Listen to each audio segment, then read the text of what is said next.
Oi, eu sou a Isabela e no vídeo de hoje a gente vai falar sobre santificação.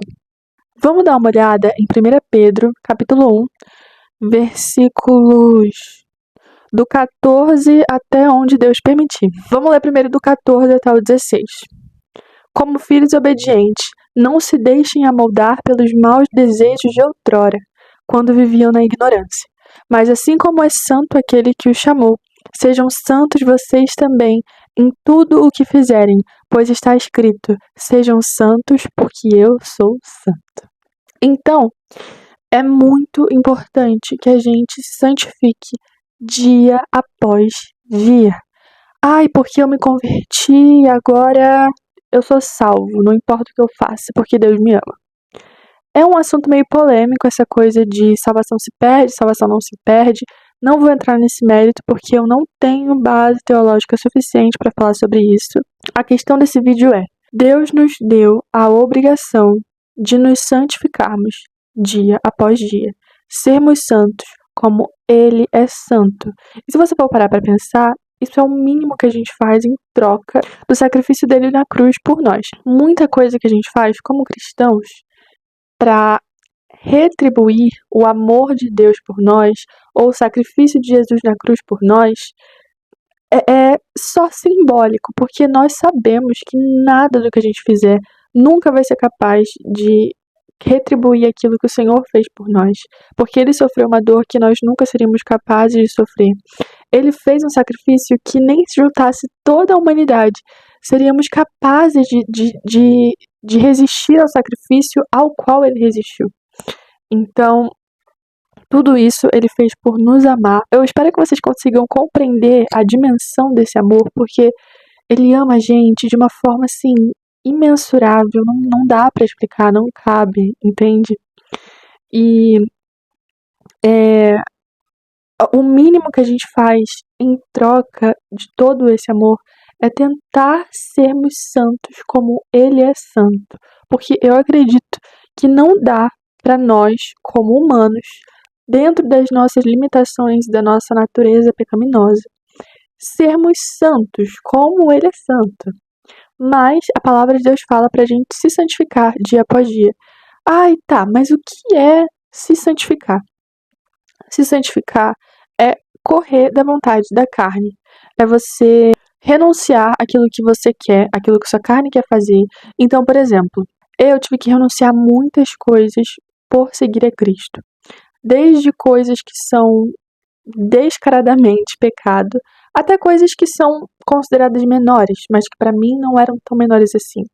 Então, eu tive que abrir mão da idolatria, porque durante muito tempo eu idolatrei pessoas no meu coração. Idolatrei, sei lá, as redes sociais, por exemplo, cantores. Tive que abrir mão da preguiça. Tenho que abrir mão da desobediência todos os dias. Tenho que abrir mão da rebeldia todos os dias. Então, assim, tem pecados contra os quais eu ainda luto hoje. Tive que abrir mão das músicas seculares, porque o Espírito Santo me incomodou e ele me mostrou que aquilo não agradava a ele, que eu estava começando a ficar viciada naquilo e aquilo estava me afastando dele. Então tive que abrir mão disso também. E todas essas renúncias que eu fiz, entre outras, eu tive que me afastar de alguns amigos que me afastavam dele. Eu tive que parar de assistir algumas séries, de assistir um tipo de filme, porque aquilo estava me afastando dele, porque estava me mostrando coisas que ainda não era hora de eu conhecer. Por exemplo, assistir um filme com conotação sexual aos 12 anos, por exemplo. Então, eu tive que abrir mão de muita coisa desde muito nova, porque eu estou inserida nesse ambiente desde muito nova e eu agradeço muito a Deus por isso. Mas as renúncias doem. É muito difícil você renunciar a alguma coisa, principalmente se você gosta muito daquela coisa ou se você tá aprisionado naquela coisa há muito tempo. Então é difícil, mas é justamente para isso que ele nos chama, para abrir mão daquilo que nos aprisiona, para que a gente consiga se aproximar dele. Isso também é se santificar. Se santificar é você correr, fugir dos pecados e buscar a face dele, ser santo como ele é santo. É você fazer a vontade dele e não a sua própria vontade. E isso é muito, muito muito difícil. Mas Paulo, em uma de suas epístolas, lá em 2 Coríntios capítulo 12, versículo 7 até o 10, vai falar sobre o espinho na carne. Ninguém sabe exatamente o que é esse espinho na carne de Paulo, mas a gente usa como um símbolo das dificuldades que Paulo tinha por seguir a Cristo. É uma vontade da carne de Paulo que ele tinha que renunciar todos os dias. E doía, e é isso que ele vai falar aqui pra gente. Paulo vai dizer assim: para impedir que eu me exaltasse por causa das grandezas dessas revelações, foi-me dado um espinho na carne, um mensageiro de Satanás para me atormentar.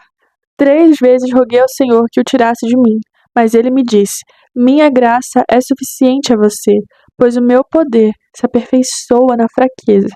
Portanto, eu me gloriarei ainda mais alegremente em minhas fraquezas, para que o poder de Cristo repouse em mim. Por isso, por amor de Cristo, regozijo-me nas fraquezas, nos insultos, nas necessidades, nas perseguições, nas angústias, pois quando sou fraco é que sou forte. O que Paulo está querendo dizer? Que por mais que ele tenha esse espinho na carne, o qual ele não consegue tirar dele, e ele rogou a Deus, ele implorou a Deus para tirar aquilo dele, mas Deus não quis tirar aquilo dele. Isso significa que Deus não ama Paulo? Muito pelo contrário. Isso significa que Deus ama tanto Paulo que ele quer que o seu poder repouse sobre ele, porque o poder de Deus é manifestado nas nossas fraquezas. Então aqui é como se Deus estivesse dizendo para Paulo e para nós que temos nossas vontades da nossa carne e as nossas dificuldades, os nossos desejos pecaminosos, que tudo bem, tá tudo bem a gente ser fraco, tá tudo bem a gente ter desejos que não agradam a Deus, porque isso é normal, é da nossa natureza. E é na nossa fraqueza que o poder de Deus se manifesta. Mas que bom que somos fracos. Que bom que eu dependo de Deus. Que bom que eu não consigo lidar com os meus próprios problemas sozinho, porque assim o poder de Deus se manifesta em mim. E que privilégio poder ter o poder de Deus repousando sobre mim e se manifestando em mim e através de mim, por causa das minhas fraquezas e da minha dependência em Deus. Deus nos chama à santidade. E o que a gente deve fazer é levar cativo todos os nossos pensamentos e vontades pecaminosas diante da cruz de Cristo, morrer o velho homem para que nasça nova criatura e para que a gente se santifique dia após dia e sejamos santos, como Ele é santo. Uma vez um homem perguntou a Jesus qual era o mandamento mais importante da lei de Moisés. Sabe o que ele respondeu? Ele respondeu que o mais importante era: ame a Deus de todo o seu coração e ame o seu próximo como a si mesmo. O mais importante é que vocês amem, porque se vocês amarem e souberem amar, vocês não vão fazer mal a ninguém. E vocês serão santos, assim como eu sou santo, porque Ele não só ama, mas Ele é o próprio amor. Então, se a gente tem que aprender alguma coisa com Jesus, que seja amar o próximo como a si mesmo. E antes de tudo, amar a Deus de todo o coração, acima de todas as coisas. Porque se a gente fizer dessa forma, todas as outras coisas serão consequência do amor que há em nós. O exemplo que nós damos para as outras pessoas é a principal forma que temos de evangelizar as pessoas, é a principal forma que temos de apresentar Jesus às pessoas que não conhecem Ele.